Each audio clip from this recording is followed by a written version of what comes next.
这新闻，咱来关心美国总统川普为着要打击犯罪，11个时是对外宣布，甲华盛顿特区进入公共安全的紧急状态。警察部门即马纳入联邦，互联邦来管，而且阁要调派800个国民兵来维安。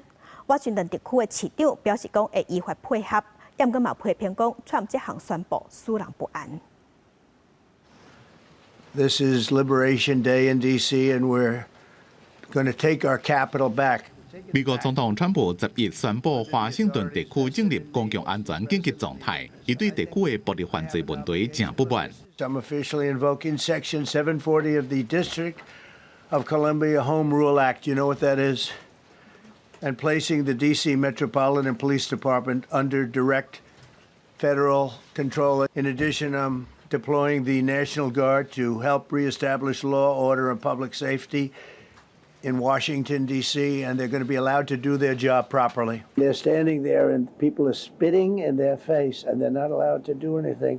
But now they are allowed to do whatever the hell they want. 对川普的做法，在特区有成久甲移民权利团体示威。This is not about crime. This is about control.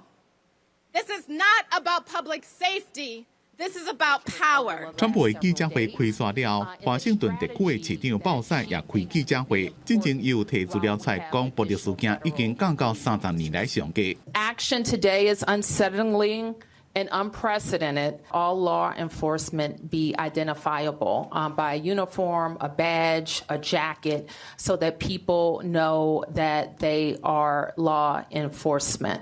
地方自治法第740条，让总统直接确定有紧急性质的特殊条件时阵，有权利下令华府的市长暂时交出首都警局的控制权，上最30天。若是要延长，爱国会通过授权。